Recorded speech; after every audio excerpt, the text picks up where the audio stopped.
Talking fishing, nothing but fishing, talking. If it's facts about fishing that you want to know, then tune in, folks, cause this is the show. We'll show you all the right bait to use, so sit right back, you got nothing to lose. Doesn't really matter if it's trout or carp, flathead, marlin or a gummy shark. Listen to the guys and you can't go wrong. They'll be talking about fishing till the cows come home. Talking fishing, nothing but fishing, we're talking fishing.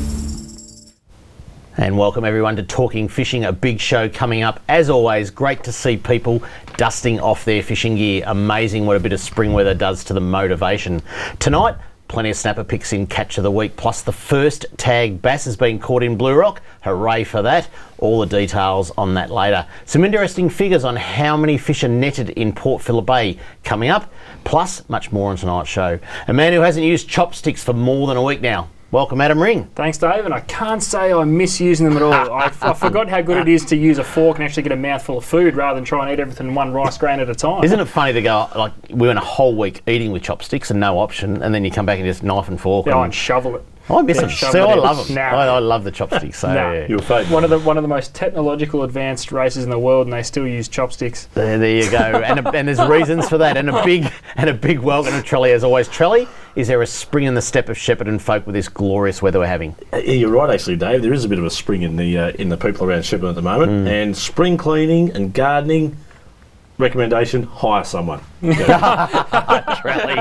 Just fix it. Hasn't it brought people out though? It's like I'm out of hibernation. Yep. It's the days are getting longer now. You know, it's 7 o'clock before the sun's going down, and it's light early. You know, so it's a fantastic time of year. You're right with what you said in the intro to tonight's show. It just gets the motivation levels up. It's unbelievable. It's like someone's flicked a switch, and all of a sudden we all want to go outside and start getting it done. Yeah. Glorious days we're having. Get the footy over and done with.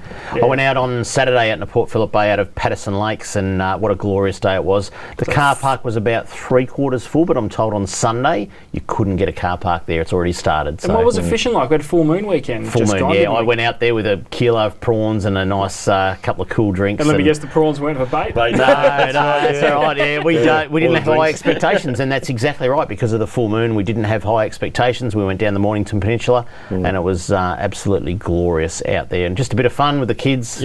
Caught a couple of calamari and all that sort of stuff. Put a bit of scent on your bait, did you? Yeah, and a bit of burley. Throw that there. throw the prawn heads over and all the skins and all that sort of stuff, and all the shells and everything. As well. Yeah, no, absolutely. Great day. Now, talking about having a great day, Charlie. Let's start the show off with you having just a little bit of Japan. Let's have a look at what Charlie got up.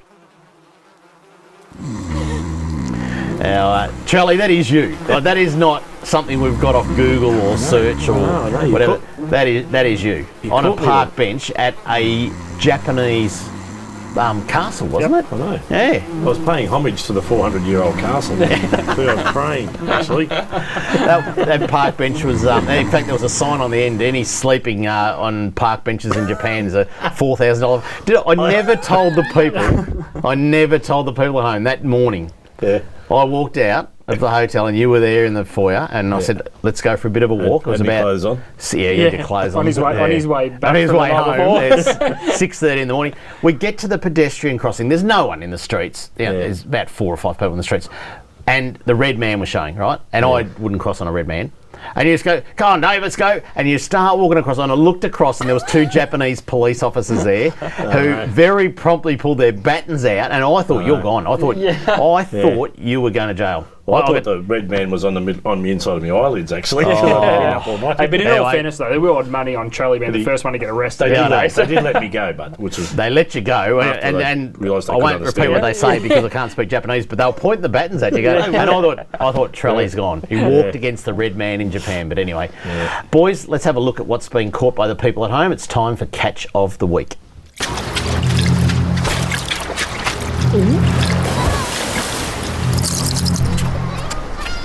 Catch of the Week, when you get to see yourself on TV. Now, if there's ever such a time as calamari season, now is it. And I know it's not really a season because calamari are a year-round fishery, but now's the time for the big ones. Especially. Yep, yes. and there's a few people doing it. They go Definitely. a bit early for snapper. The water temperature's still... Well, I got about 13.7 on the sounder on the weekend, so that's all right. it's getting up there and it's quite nice. Not quite swimming weather yet, although I did see someone on my scallop spot. You know, you might have to getting some early season. You might have to suck it up and get in the water. I have to wear a tank top under the wetsuit, I tell you. But let's start off with some nice calamari pics. And the first one is Karen Mann. She sent us this beautiful photo of a nice calamari caught in Western Port, and that's a good eating size. That's just absolutely perfect, that one. Well done, Karen. Awesome. Very, very nice fish. The next one, Jade Steelo, was another very, very lovely calamari caught in the eastern entrance. So it must be around that sort of rill side, maybe. Yeah, I reckon that would have been a rare. We've heard San Remo. Yeah, San Remo. Fast water, but yeah, big squid. Cleveland bite. That's a crack of a squid, though. Yeah. So for someone who hasn't caught Timmy calamari or cuttlefish, what would you say is just a real basic difference when you catch one? What, between what? But you have to look at them, just pick one up. Calamari and cuttlefish? Yeah. Cuttlefish looks like something they're about to find on Mars. When they've discovered water, they'll find this prehistoric animal that looks like a big beast. And they'll go... A cuttlefish looks like a lump of seaweed coming up, and it's the ugliest thing you've ever seen. And it's the best tasting thing you've ever seen. Best bait too. We'll have to get some photos, Trelly, and put them up. But very, very different.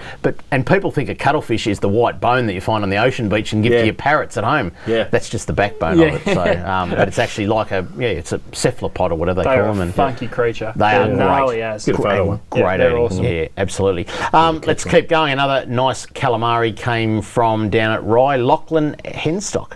That's a cracker of a... It is, isn't it? Yeah, Lockie's got a nice one, nice calm. I think that was Sunday morning because you can see by the fog, very, very foggy on Sunday morning, plenty of people out. To give you an idea on the size, I know we haven't got much time and we can't put every report up, but I've seen 6 calamari caught by the same person off the rocks at Mornington just near the pier. And we've weighed them. They've all been just a tad under a kilo. Wow. That's huge for what you normally land-based. see around the Mornington pier. Yeah. It's huge. There's a plenty lot there. There's a lot of calamari. There's plenty there. And like Adam, you just said, we can't put everything on. I mean, there was 178 kilo bluefin tuna caught off Port Mac this week. Yep. We've had an Australian record. 7.5 kilo snapper off Mornington pier. Yep.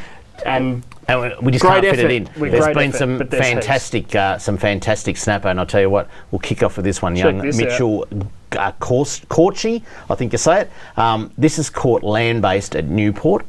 And 8 kilos. And isn't that a massive looking snapper? Yeah, and a fresh looking snapper. Have a look at that. That is fresh. Now, I spoke to Caesar down at Tackle World Laverton today, Trelly, and I mentioned that. I said, we're having young Mitchell's fish, and he says, yeah, did you see the photo? I said, yeah. He said, did you see the rest of them? I said, what do you mean? He goes, they're being caught everywhere. Down at Newport, land-based right now, that water temperature from the power station increases the normal bay temperature by 1 to 2 degrees, and that's why the snapper there. So good. This time of year, they're looking for a bit of warm water. They're trying to find those warm spots. They want to feed. They just need something to get that metabolism up a little bit, and away they go. What a fish! That's land-based. unreal. I mean, that's a huge looking fish. And big so tail wrist clean. on it. Ben McDonald. I've got a little. I'll read this one because his dad wrote to me and said, "Hi guys, this is a pic of my 11-year-old son Ben McDonald's first snapper. Fish was caught on Saturday night in 16 metres off Hastings on a fresh squid head and weighed in at 4 kilos. Thanks for the tip on hotspots last week. As you can see by the smile, he's a very happy camper." From Ben's dad, Tim. So thanks. Someone's actually listening to our hotspots. Well done, crew. Great fish. Hastings is pretty popular. And to get your first snapper in that size, I mean, what a way to open your account. Absolutely beautiful. And lucky last, and I'll tell you what, he's not lucky, this man, because he just knows what he's doing. Jason Turner from Pro Red Fishing Charters, he's just a man. Now, he has been in Western Port, I reckon, for the last month, just catching monsters. He does his first trip out into Port Phillip Bay and says, "Oh, thank you very much. I'll take 8, and I'll take 4 of them over 6 kilos." That's amazing. That is good fish in anyone's language. Yeah, and that is just... And it's typical of that early season. You find a better class of fish. Yeah. I've got no idea why. I wish I did know why, but I'm not going to argue with it. It's just a better class of fish. Plenty of charter operators that we support, but Jason is the man who gets it done early season. Correct. He just knows the spots, and it was Spot X out of Carrum somewhere. Yep. So we officially dropped the flag on the snapper season 2? Go. No. Not yet. Not yet. No. This is still bonus. This is all Charlie, bonus. there's probably 500 boats out on Sunday, Right. and probably 10 of them got snapper. Yeah. So and that's probably low a great. numbers. It's probably a great point to make because we talk about, and this is exciting. This is unbelievable, but we hear about the people that catch fish. Like I said, there's 400 boats out, but it's so promising to see. Yeah. And if you're only going to catch one fish, you'd want it to be 6 kilos plus, wouldn't you? Yeah, absolutely. If you'd like to send in a pic of your catch of the week, this is what you have to do. If you want to be like me and have your photo on TV, email your fishing pic to info@ifish.com.au. Coming up on Talking Fishing Product of the Week, and we look at just how many fish are taken in nets in Port Phillip Bay straight after this. Talking fishing. Make mine a Mornington. G'day, David Kramer here. I'm a massive fan of the Mazda BT50, having personally driven and owned one for more than 5 years now. And to tell you what, you can't beat them for an all-round great ute and a great tow vehicle. Get into Mornington Mazda before the end of the month and grab yourself a run-out bargain. Plus, with every BT50, you get all this $500 worth of fishing gear for free. I made mine a Mornington Mazda. Make mine a Mornington Mazda. Product of the Week, brought to you by Tackle World, now with 8 great locations around Victoria. Tackle World, where our advice is priceless, that's why it's for free. See you down at Tackle World today. Talking fishing, nothing but fishing, we're talking fishing. And welcome back to Talking Fishing. Very, very shortly we're going to show you some astounding figures on just how many fish come out of the nets in Port Phillip Bay and just what little effect it'll have on the table fish, the people that don't go fishing. But before that, Product of the Week ads, and you've got a whole lot of stuff here that people should just take fishing, eh? Yeah, that's right. With the snapper season coming, we tend to focus on all the little bits and pieces, the burley, the bait, the hooks are stocked up, all that sort of thing. But I've got 5 items here which we forget about every year, and it's not till we get out on the first trip and you think, I wish I had one of them. Yeah. or should have one of those. Yeah, How that's basic right. is it? That's right. So Yeah. the first one, if there's one thing we've learnt over the last few years, is how to take care of the fish for the table. Yep. So a fish spike on the boat somewhere at all times, not just for snapper, but for any species really. It's humane, it's quick, and it's amazing how much more quality you get out of them. Out of the meat, yeah. The fish is not struggling, the muscles aren't contracting, it puts the fish out of the misery quickly and Yep. straight into a nice slurry. Yep. And a simple little tool like that, that's all it is, just a little nice comfortable handle with a spike on it. There's nothing Very technical easy. about it, No, is it? there's It's not. It's not expensive. No. There's nothing technical. It's just something you should have on your boat. And makes a huge difference when you put the fish on the table at the end of the trip. So Yeah. that's the first one. The second one, I was having a walk around the shop this morning trying to find all these things. Yeah. And I come across this, even though I'd forgotten about this. This is one of the most, it's hard to see because it's quite small, but this is the best way to take the hook out of a fish's mouth. Yeah. You've caught a few fish, the first few when they gut hooked, it doesn't really matter, you're going to keep them anyway. But when the hooks are down that little bit deeper, rather than trying to fit a big strong pair of needle nose pliers down a fish's mouth and you wiggle around and do all sorts of damage to try and release them, this comes in handy. It's got quite a long shaft on the front so you can get down into the fish's mouth without too much discomfort to the fish. You use it like a little gun, it's got a little trigger. Your hook sits in there, you can actually push in to move the hook without, I said, stretching the fish's mouth or interfering with its gills, and you take it out. And you've got a firm grip on the hook. You do. It's quite heavy, so it's very easy to use. It's got a little wrist lanyard thing there if you're going to lean over the side and try and release the fish in the water. Now, there's 3 different sizes. I only bought the middle size one because this is probably the one that we would use most for our snapper. Yep. These are brilliant, and it's something we don't see or talk about enough. It's just a simple, basic tool which makes the world of difference because we're looking after the fish, we're looking after us, we haven't got knives and scissors and all sorts of things. Very safe. Very overlooked. It is. Yeah, it is. yeah. One of those great little products that we don't see enough of. So that's a great one. The fish mat. This has been around for a long time. There's plenty of different forms. This one goes out to 1.39 m. Perfect for snapper. It can take up that whole screen there. It's upside down, but it doesn't matter. Look at that. You can write all over it. You can mark in your best catches. You That's can right. write dates. You can measure them. We're all about measuring fish these days. We're looking after fish that we want to release. We're not hanging them up by the bottom jaw, trying to weigh them. Give it a wash. We're just as happy And if you want to seeing show measurements. people at home in perspective of how big a fish is, Yeah. the best thing is grab a brag mat and you can actually see from head to tail. Exactly It's a right. 95 centimetre fish, 95 centimetres big in anyone's books. But if you put it on the top of your esky, you put it on your bait board or something, That's it's right. not the same. Get That's a brag mat for the sake of $20 odd. That's it. Get one, That's and right. it's fantastic. You don't need Measure to your take a kids' photo. feet. Yeah, you measure your feet. Yeah, mate, on yeah, it. I could 2 measure my years kids old. on that. You can just about lie one down on any park bench trolley and lie down on Put it. it as a cover. We don't need to take photos anymore of fish with an empty stubby next to them trying to work out yeah. how big they Yeah, are. you're right. Exactly. That's what you do, don't you? Yeah, this gives you the, well, it's a brag mat. If you catch a good fish, brag about it. That's Good. The next one, Trelly, this is one of my favourites of all time. Yeah. This is a little What is this? battery-powered electric scaler. Have a look at that. Now, I'm just Even going to Trelly flick it can't on. work out where the on switch I'm is. just going to flick it on for a With the sec. camera on. You can't see how quickly that's going. Oh, I think people can. That will scale a 5 kilo fish in minutes. Yeah. Well, It's unbelievable. Just going to take some here. I would. There we go. Rip your shirt off, Trelly. Have to rip the scales off any big girl. That's that one. insane. But I'd wear goggles though, because that shield doesn't shield too much, and scales go everywhere. So that's a cracker. And Trelly, you'd need Don't one drop of it in the bathtub. You'd need one of these. Yeah. Yeah, drop in the bathtub. Scaling glove. Yeah. It's handy to have one on the boat, even if you're just going to scale. I know we can't feel Snapper it are on the terrible boats though. and The all that sort of gills, stuff. they're sharp. Exactly. Even flathead. Yeah, that's right. We were Flatties. talking earlier on today about some of the snapper and the sharp teeth that they've got at the moment. Yes. Wear one of those gloves. It's just a bit of protection because you're Yep. going to end up with blood all over your hands if you haven't got the right gear. Exactly. So it's just one of those things. It's a little safety thing there. You can flip them over. This doesn't necessarily have a left or a right hand. You can use it for both. Woven with a stainless steel weave too.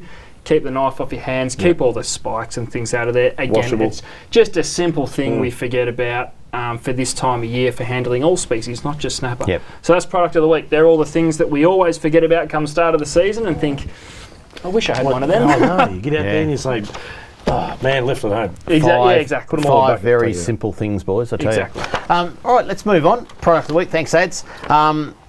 So I did a bit of digging for a bit of information, and this information we're about to present now is all from the Commonwealth Government statistics, and it's just a little bit about what fish come out of Port Phillip Bay, percentage-wise, numbers-wise, and all that sort of thing. And the netting ban's about to happen. Yep. There is a political campaign by the netters right now trying to overturn the ban, and it's just not going to work. I mean, I've got to say one thing about the Andrews government is that they are delivering on every promise, and in a few weeks' time we're going to try and either get the Premier or the Minister in here, and we're going to do a score on them. 1 year on from the election, what they promised and how they're travelling. We'll get them in here, we'll do a score on them, but they are delivering on this netting ban. I know a lot of people are getting impatient because they're seeing the netters work hard and they're saying, come on, get on with it, get on with it. It is happening. It's a slow process. It's a very, very complicated process. But let's put things in perspective. The first graph, you're going to have a look at it now. It's where does the squid and calamari sold in Australia come from? Imported, 84% of the squid, which is probably more arrowhead that you see, and what you're eating in the pubs and that. Don't think it's out of Port Phillip Bay. It's imported. Around Australia, another 15.7%, and out of Port Phillip Bay, from the calamari and squid that you eat, 0.17% of it comes out of Port Phillip Bay. It is not going to make a difference banning netting in Port Phillip Bay to the amount of calamari you get on the table at your Because pubs or your that restaurants. was one of the arguments against, wasn't it, that we would be missing out on fresh local produce. Well, we're not really. Yeah, Not at all. that's right. Oh, there's a massive campaign. There's petitions online and all that sort of stuff saying you will not be able to get a fish in a Victorian restaurant. You'll be not able. You're not going to be able to get any sort of fish that's locally caught. Anyway, Well, here's wrong. the proof. You're not getting it now. You're not getting it now. Yeah. Exactly. Let's have a look at the that's next right. one. Where does Australia's wild caught flathead come from? Well, Australian waters other than Port Phillip Bay, 98.9%, which is great because we're still going to get Australian flathead. A lot of it comes from the trawlers out in Bass Strait. Yep. But many areas around Australia producing commercially flathead. And Port Phillip Bay, 1.1% of the flathead that you get in your shops, your markets, your restaurants, 1.1% of it comes from Port Phillip Bay. It is not going to make a difference. No. It really isn't. Next graph we've got is the local table fish supplied in southeastern Australia. The total catch is 64,743 tonnes. And what comes out of Port Phillip Bay? Port Phillip Bay netting makes up just 0.5% of the southeastern Australia's table fish production. So you've got a whole lot of different areas where they come from, including long lining, which is going to continue. You've got the southeast troll, 21%, the southern shark net and line, 5%. Majority of it is finfish aquaculture. So you've got kingfish farms, you've got tuna farms, you've got all that sort of stuff, other type farms where they farm fish. And if you think you're eating wild barramundi when you go to the pub on Saturday night, anywhere in Melbourne after the grand final, celebrating the Hawks win, and you go, I'm going to have a good old Aussie barramundi and chips. That barramundi is not caught wild from Queensland or the Northern Territory. It's grown in a farm in either Geelong or Werribee, trust me. So people, again, if they think they're not going to be able to get their fish because it's going to be banned netting in Port Phillip Bay, 0.5% of it comes from Port Phillip Bay. Seriously, that's what comes out of there. And lucky last, another graph. Where does Australia's whiting catch come from? Because whiting is a very important species. People still want to get it. Again, Australian waters other than Port Phillip Bay, 97% of it comes from outside of Port Phillip Bay. Port Phillip Bay contributes 3%. Yep, we're going to lose 3% of the whiting available. But I tell you what, that is not going to make a difference. I'm sorry. It's and a couple of those species are exactly what we're talking about. We're talking about the habitat and the method of of netting that they use that destroy the habitat with a couple of those species. So we really aren't going to miss out on too much, but we're going to gain a lot. Yeah, that's right. Now, it'll be interesting to see. I mean, netters supposedly have got 8 years to get out of the industry, and I'm not sure how many will get out quick and how many will wait long, but we're hoping that they get out quite quick. There's a couple of other netting industries that contribute a lot of fish to the catch out of Port Phillip Bay, which is the sardines and anchovies, or pilchards if you like. Now, whether those guys stay in for the 8 years and supply, and there's quite a big market for that fish, including bait. But there's every chance that might stay around for 8 years, and that's a lot of the fish that do come out of Port Phillip Bay as a percentage of it. So the whiting, the calamari, the flathead, they're the main species that we're saying enough's enough. It's damaging recreational fishing and the opportunities for people to go recreational fishing. And only in today's Herald Sun, you just had to read that too many kids are sitting in front of electronic gadgets. They've got to get outdoors, and fishing is one of the greatest activities outdoors. We're seeing kids go fishing all the time, and we've just got to do everything that we can in our lifetime to make sure kids have got great opportunities to go outdoors and enjoy some fun. And hunting's probably another one, Trelly. I mean, I don't know, how's kids in hunting? Are kids being introduced into hunting? Yeah, exactly. And I think things have really, really changed recently, in recent years. I think it's fashionable to fish and hunt. It's definitely fashionable to fish and hunt nowadays. Rather than sit in front of a TV, exactly what you're saying. And we can only fish and hunt if we've got the habitat that will support that type of thing. And these are the bread and butter species that we're talking about. These are the things we want the kids to be catching. There's nothing better, there's no greater feeling than zipping down the pier and catching a few fish, and you take them home and you cook them up for mum, and it's awesome. And unfortunately, the way it is, the population's so big, recreational fishing is so big, that netting in bays and estuaries, we're happy with commercial fishing outside in the ocean, but not in bays and estuaries. So just quickly before the break, I just want to mention something just to change the subject. Mates Day on the Bay is on in 2.5 weeks' time, Sunday 18th of October 2015. We need you and your boat. We need some more boats. They need to be a minimum 5.5 metres. If you have a boat and you're interested in coming along to Mates Day on the Bay, where we take out around about 200 people with disabilities on about 70 boats, I need those 70 boats. If you could please contact Lynette Hogan. All the details are there, and we'll throw that up on Facebook tomorrow if you want to check out our Facebook page. But please, if you have a 5.5 metre boat and you want to come along to Mates Day, it's an absolutely fantastic day. Coming up on Talking Fishing, fisheries news, including pics of the first tag bass caught in Blue Rock Lake, right after this. Talking fishing.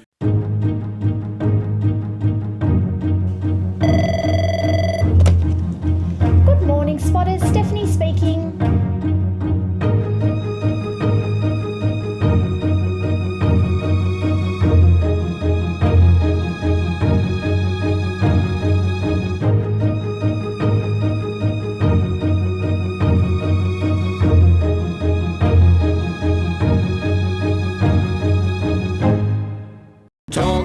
fishing, nothing but fishing, we're talking fishing. And now it's time for the news. The fishery news. Sounds a bit fishy to me.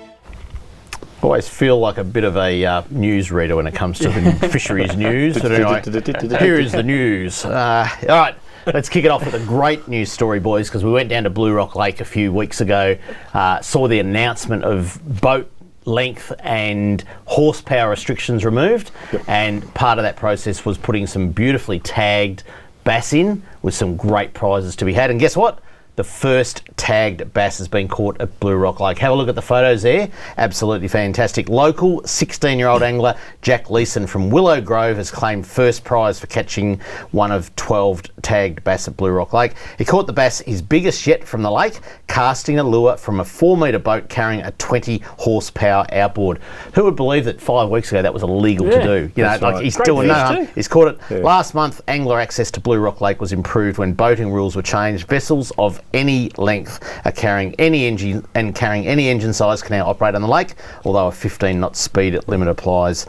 And Blue Rock Lake has been stocked with 160,000 bass fingerlings since 2002 and has rapidly become one of Victoria's best fisheries for the iconic freshwater native. So, and possibly that guy wouldn't have had access to that lake before because of his conditions on his boat. And he's a local kid. Yeah. Well, he probably had a 10 horsepower sticker on his 20 horsepower motor, so it was all good. As we found out the other week in Kramer's mailbag. But anyway, but no, good on him. What was his name?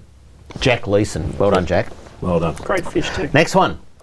Wild Trout Conference approaching fast. Recreational anglers wanting to learn more about Victoria's stream trout populations are being reminded to register for the free Wild Trout Conference to be held in Mansfield on Saturday, 21st of November. Fisheries Victoria Executive Director Travis Dowling said that seats were still available for the one-day conference, which would assemble fisheries scientists and anglers to share the findings of research conducted on wild trout populations in rivers over the last 12 months. Trout anglers have expressed concern about declining catch rates in several northeastern Victorian streams, so we embarked on a suite of projects over 3 years to better understand what is happening. The conference will share the interim results from year one of these projects. Yeah. Charlie, do you hear much about that, like the decline in wild populations? I do actually. Now we'll be attending that meeting. I've booked in. Yep. And some of the guys up there have actually reported back to us. Now I think it's a little bit of one of those things that the people who are in charge of science stocking, stocking, perhaps tend to lean towards native in some periods, in history, and they tend to sort of go away from trout, and I think that's possibly been part of it. Yeah. Okay. But there's a lot of money that is, as you know, generated from release of trout in those sort of areas, so it'll be a good meeting. The conference participants will also, I'll keep going along with this, will also have the opportunity to discuss the proposed introduction of a minimum size for trout and hear from scientists about how different minimum sizes would impact trout stocks and harvest opportunities. So all that will come at the conference. If you want to be part of it, I think we've got a slide with all the details of how to register. I'm throwing paper everywhere. There you go, Talk Wild Trout Conference 2015. Basically, registrations close on 6th of November 2015. Go to vic.gov.au/talk wild trout. A great thing if you can get along to it, Trelly, and people can come along and meet you and have a chat too. So absolutely. The next one, not so great news, and I tell you what, it's not always good news when it comes to fishing. Unfortunately, on the weekend, a fishing tragedy. A man has died after falling overboard in a boating accident on Western Port, southeast of Melbourne. The 53-year-old's fishing partner is in hospital, suffering from hypothermia after jumping into the water to save him. And a very, very unfortunate thing. And at the moment, people are night fishing for snapper because water's still very cold. Snapper finicky. They tend to bite more at night, and yes, it's the right time to fish, but and perfectly calm conditions. Unfortunately, one of the gentlemen fell in and lost his life. The other one went in and could have quite easily lost his life as well. And to be they're looking at that photo. Is there a ladder on the back of that boat or not? I can't quite see. Really clear, but I suppose having a ladder on your boat that's permanently mounted on the back of your boat would probably be good to get back in. Good thing to hang on and get back in. So no fish is worth a life. No. And this media story went on to say the pair drifted from their boat before eventually being found by a passing vessel between French Island and Tooradin about 3:20 a.m. Most people are tucked up in bed. That's a terrible thought to have that. Mr. West from the Coast Guard, Jeremy West, said fishermen should always set off a distress beacon when they get into trouble. So even if it took 5 to 10 seconds, throw a life jacket at your mate, set off a flare, because it's going to give you a bit of light, but it's also going to, any boats around it are going to come over and help you. Try other means to help someone who has fallen into the water, whether it is to throw them a life ring or some other flotation device. But I know it's hard. When an accident happens in a boat, it's the worst thing, because it's not like a car where you can just step out on the road and go to a safe. You're on water. You can't tread water. It's just, especially Western Port where the tides is ripping. And I know in this instance we didn't have big tides on that day, but they were still a long way away from their own boat when they got picked up. Can you imagine that was king tides, mid tide? They could end up anywhere.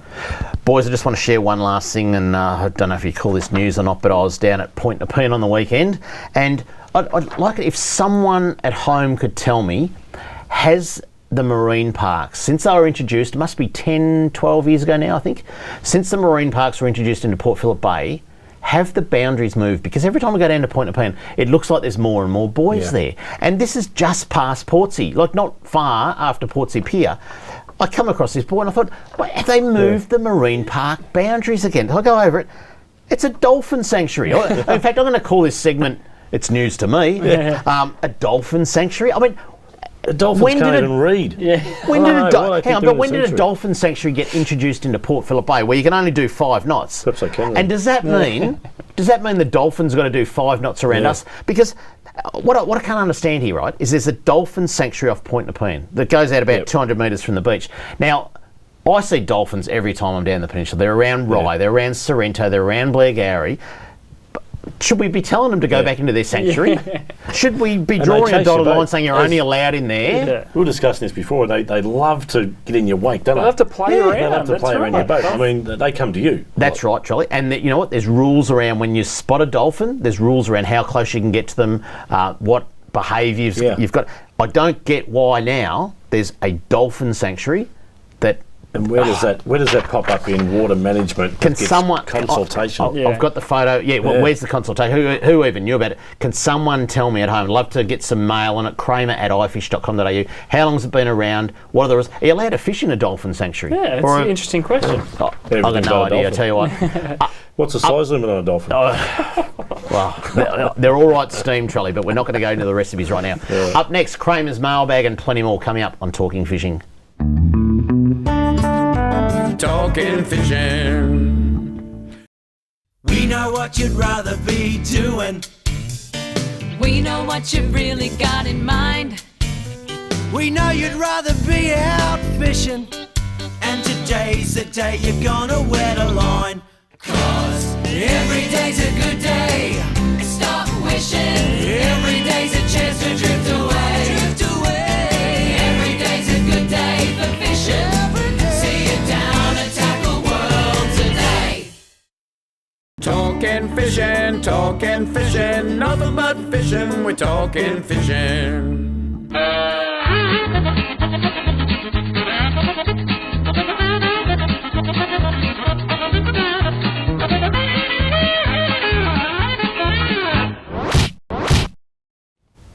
And just before we get on to mailbag, boys, should there be a person sanctuary? The dolphins have got to do 5 knots in while people are in it. Absolutely, I reckon. Dolphin sanctuary, I tell you what. Dolphins fishing for humans. Yeah. SeaWorld. Dolphins. Should block them all up in SeaWorld. All right, let's get on. Let's get. Here we go. Let's get on with this. This one's from David from Bond Beach. Hi, David. Took your advice last Friday about rising barometers. Also, my local tackle shop about going to 18 metres off Morty Alec for a fish or two. Probably didn't go to a tackle world there. After drifting all the way down to Frankston, then trying depths down to 13 metres, 7 hours later, our tally was one barely legal flathead. For the rest of the entire day, we did not get a single bite. We tried different baits, rigs and plastics. Not even a squid could be found. I can remember as a youngster 50 years ago, you were guaranteed a feed of flatties no matter what. This is not the first time this has happened to me, although I have had some good days over the years. I realise it is a bit early for snapper, but no flathead or other species. I would like to pose the following questions. Has the bay been massively overfished? Are the heads still being netted? Am I the only mug failing to catch fish? No, Trelly couldn't either. And should I... You went to Eildon with Mary, didn't you? I did, What'd you yes. catch? Nothing. Nothing, yeah. And should I invest in a set of lawn bowls? I'll tell you what, there's a very lovely bowling club down there at Bond Beach, I think, where they made that film with, what's his name? I don't know. You know, the bloke. Anyway, what, Craig? Yeah. Crackerjack, sorry, Craig's in my ear. Sorry, Richie Minnow's in my ear. Crackerjack down at Bond. Mick Malloy, that's the one. Yeah. So anyway, geez, the people in my ear are so good. What's his name again? David from Bond Beach. David from Bond Beach. What? Yeah. I'm at, Should he take up lawn bowls? No, that's the question. don't take up lawn bowls. Yeah. I'm at Tackle World Mornington 5 days a week from Tuesday to Saturday. Yeah. Come and see me. I'll see if I can help you. Yeah. Because just by listening to that few bits and pieces. No, he just needs a few other tips. There's a couple of things we can do to help. Yeah.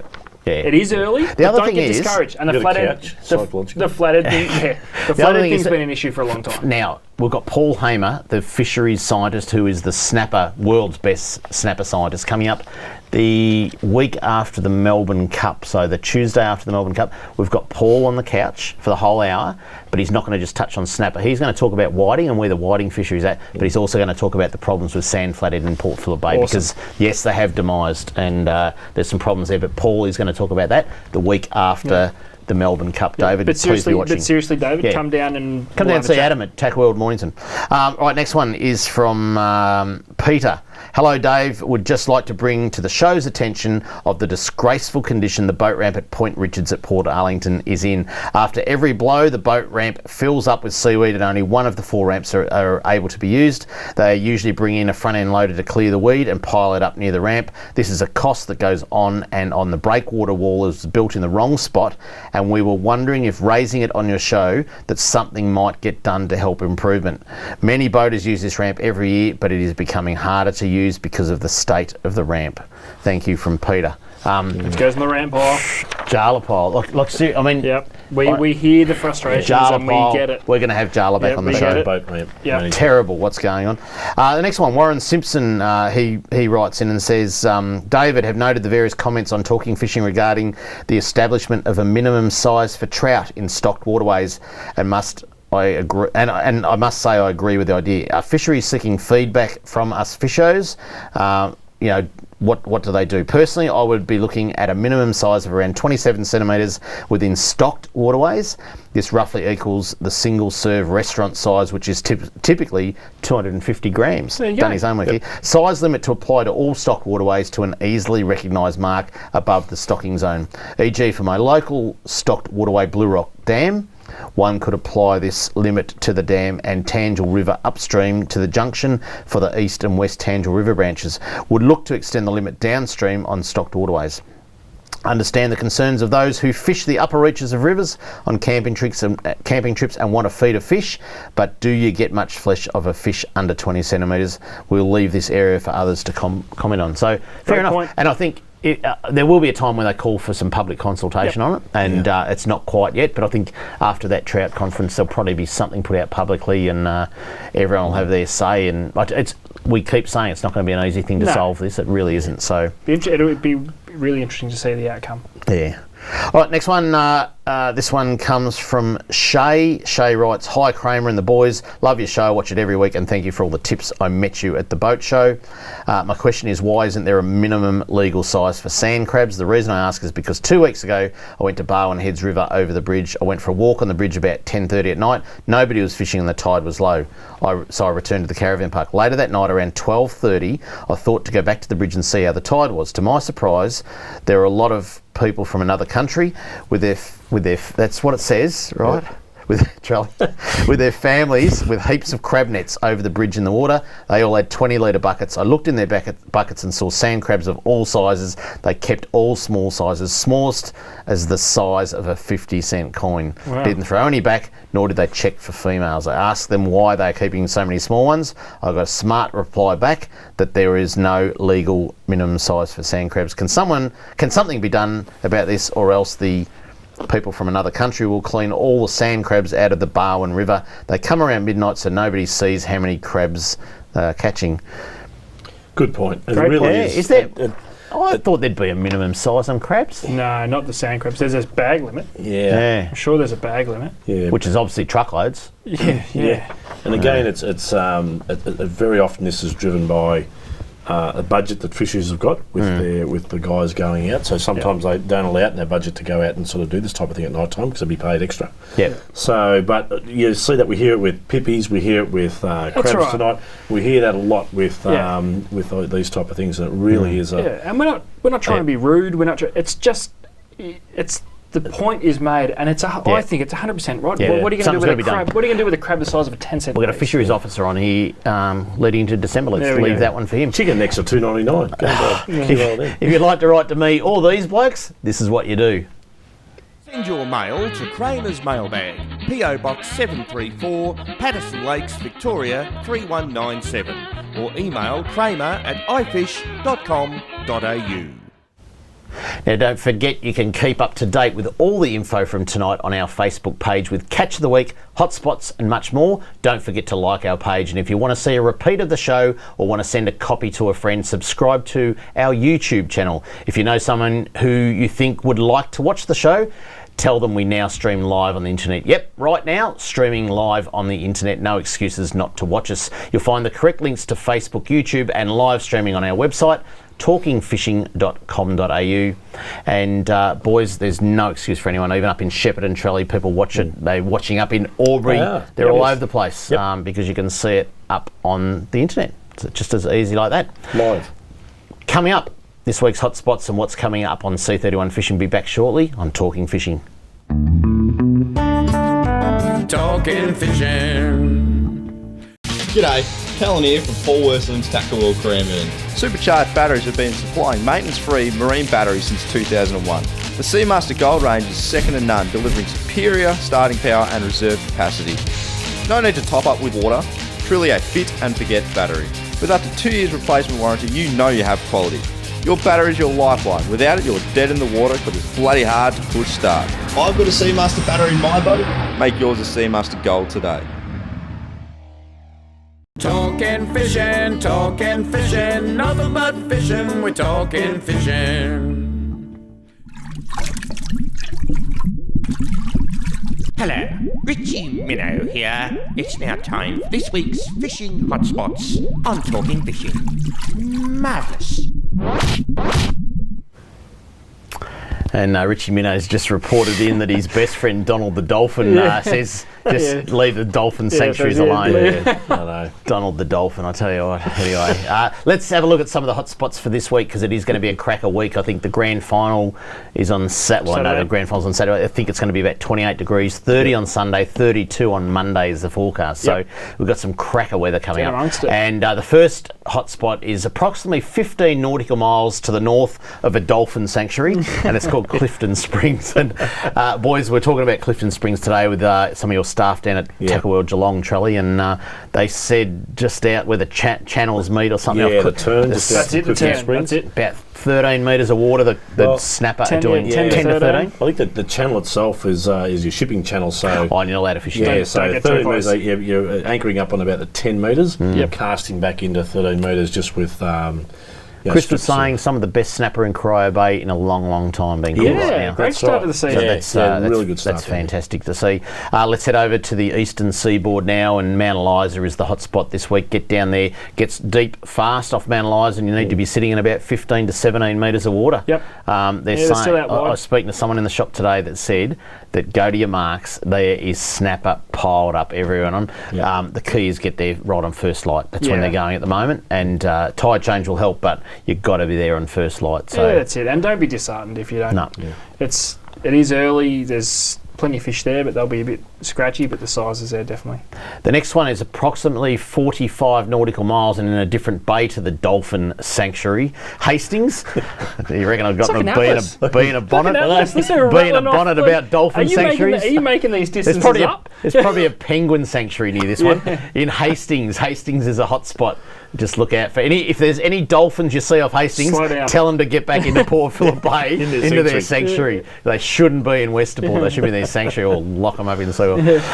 But anyway, Hastings is a hot spot and it will continue to be a really good place for the snapper in the next few weeks. And the other one, Silverleaves. Yeah, this is a we good very one. rarely This talk is a about good one. Silverleaves, but just to the right hand side of Cows, heading down towards San Remo, there is a lovely little place where just had a cow mooing in my ear just then. But lovely place to get a snapper this time of year. And we've had the northern end up round Joe's Fire. We've had Coronella go. Silverleaves will be next. Silverleaves will be the one. So if you love your trout fishing, there's a beautiful river that's a very, very long river. It heads up from the northeast and runs all the way down through Omeo, almost heading down towards Lake's entrance direction. And it is called the Mitta River. It's producing some absolutely beautiful trout at the moment.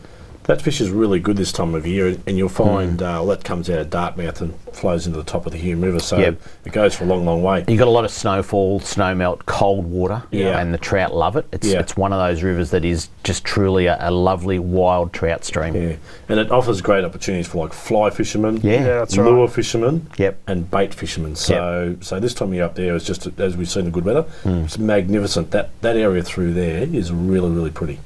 So many people are dusting off their snapper gear and just itching to get the big red, the iconic species in Port Phillip Bay, but they just can't put their Tiagras away at the moment, can they?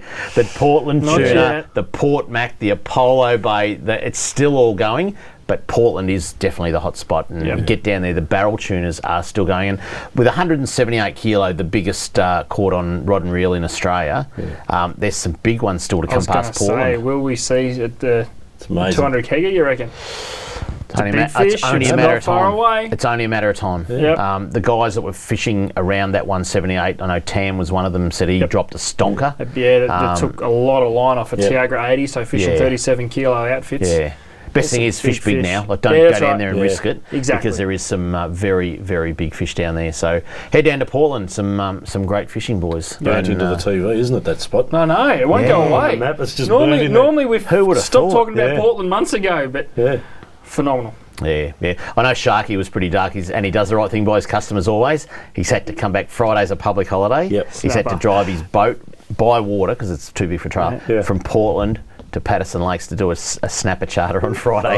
Last week he was catching barrels by the handful. 100 kilo tuna biting. How's that? But anyway, so hope the snapper on the weekend, Sharky. Boys, let's have a look at what's coming up on Channel 31. I know the footy's on this weekend, but you've got Catch and Cook on straight after us. Check it out, it's a great show. Wednesday morning, which is tomorrow morning, 6:30 on the fly, and also Thursday night at 9:30 on the fly. Friday morning, you've got a couple of shows there. Then Saturday, the big extravaganza. Now, I know the AFL's on and people are going to watch it, but if you want a bit of a fishing fix before the AFL comes on, look at that. 10:30 right through to 1 o'clock is there. There's fishing, and then after the big game, after the presentation, 6 o'clock, you've got another 2.5 hours of fishing. So that's what's coming up on C31. Boys, no, seriously, this dolphin sanctuary. Should there be a way that the government, and I don't look, they might have been there for 3 years, 4 years, I don't know. All I saw is these yellow boys. They just keep getting added to every year. And I thought I'd finally go over and have a look at these boys. And should there be a better way to communicate with anglers and boaters about these sort of things that just pop up and you go, well, exactly, it's news to me? There's no consultation here that I've seen and you've seen. It's obviously news to you. And then you'll find that the management of a certain area changes, and you find we're out.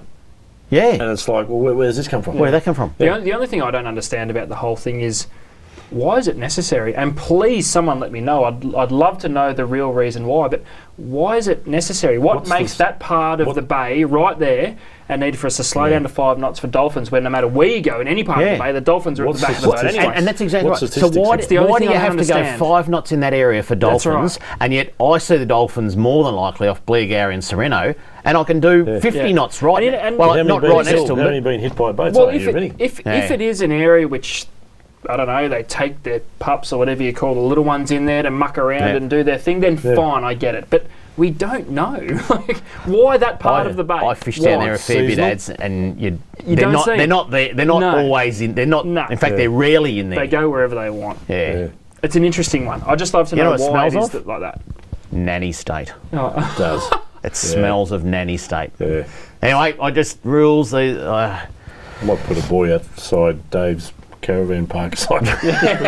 Whiting sanctuary. No dolphins allowed. Yeah. Leave the King George whiting alone, I tell you. Charlie, let's talk about something that in your neck of the woods, yellow belly. They're starting to turn on, and I think this time of year, particularly October, you see a lot more people starting to target yellow belly. What's the technique for these early season fish, and is there a water temperature trigger that gets them going, or what is it? Yeah, that's we were up at Eildon on the weekend, as you said. It was 16 degrees up there, so it's still water temperature cool. Yeah. Well, that's pretty good. But we were at Bonnie Doon Arm, where it meets the main arm. But most of our reports, because cod's off season, most of our reports are coming in on yellow belly. Yep. You know, when you go swimming and you let your legs dangle in the bottom, you know, and it's all cold down there and it's warm up here. Yeah. That's what's going to happen for the next month or two. Yep. And what happens is your bait will get up. So don't be scared to fish shallow. Don't be scared to fish a big bunch of worms on a small hook, as small as amount of weight you can get away with, and leave, say, a metre between your weight and your big bunch of worms.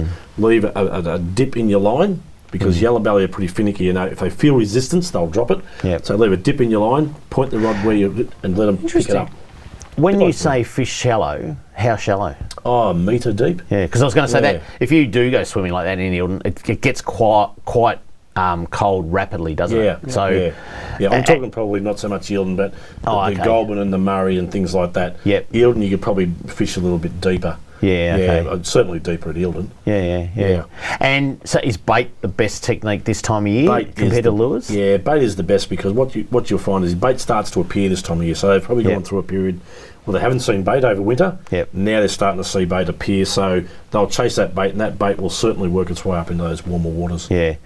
What sort of bait are you talking? Because scrub worms, cocktail. And I was actually talking to a guy called Tim, who called me fat today on the TV. That's only what the television does to me in the shop. But bass yabbies, you know, a lot of these guys down here take bass yabbies up there. So bass yabby worms. Interesting. I've heard people use mussels sometimes and things like those smelly baits sometimes too. But anyway, that's interesting. Yellow belly. We might start seeing a few of those photos in Catch of the Week.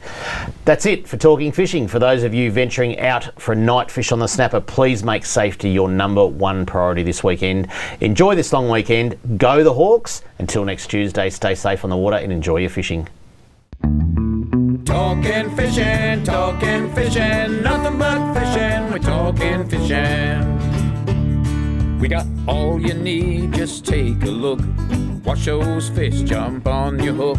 So just relax and take your time. Enjoy the show, then drop us a line. Talking fishing, nothing but fishing, we're talking fishing.